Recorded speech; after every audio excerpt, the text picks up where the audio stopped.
प्रिया ऐसन का गलती भइल जो वीरेंद्र के छोड़ के जाता रे प्रिया।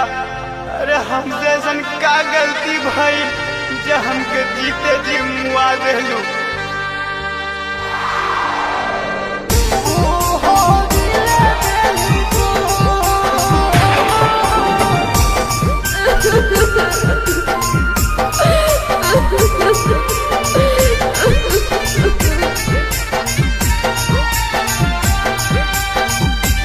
माँ सरीला रिकॉर्डिंग स्टूडियो।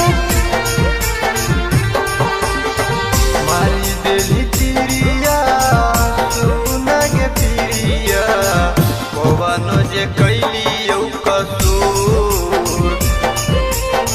मारी देली तिरिया सुना के पिरिया कवनो जे कैलियो कसूर।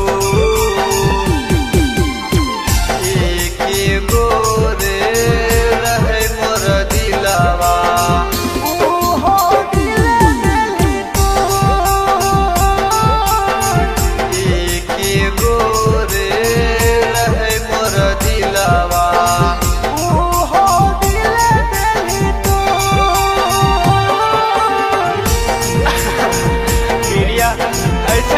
गलती भइल जो वीरेंद्र के छोड़ के जाता रे प्रिया।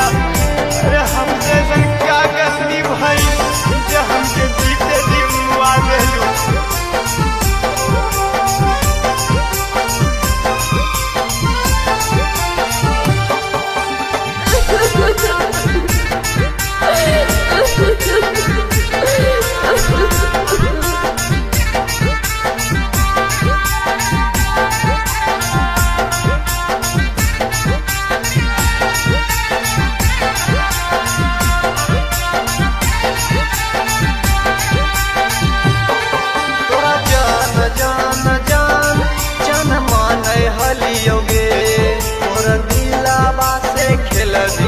न जान हलियोगे न जान हलियोगे तोरा जान जान जान जान मान रहियोगे तोरा दिलावा से खेलबी न जान हलियोगे।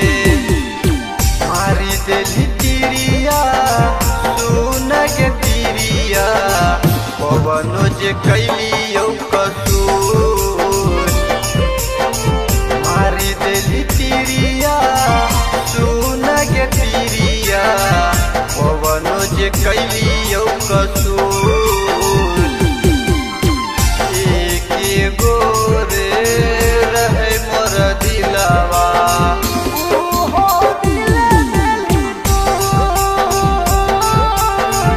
एक गोरे रहे मोर दिलावा।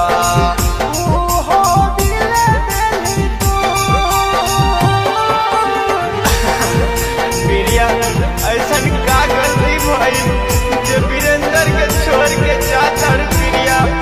अरे हमसे ऐसन का गलती भइल जो हमके जीते जी मुआ देलू।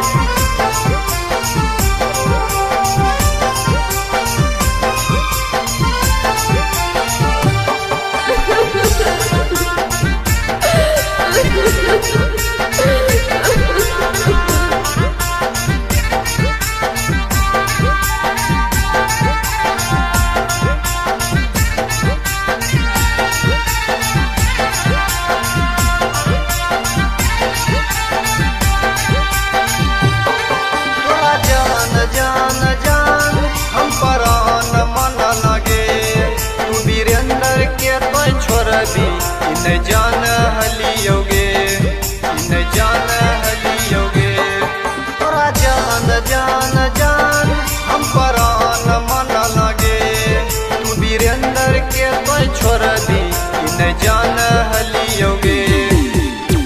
मारी देली तिरिया सुन के पिरिया पवनो जे कैलियो कसूर।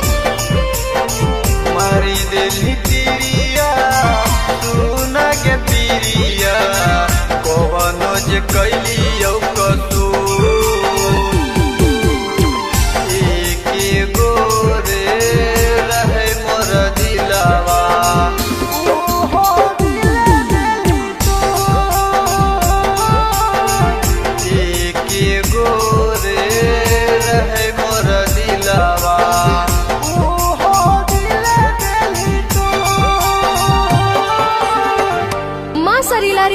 स्टूडियो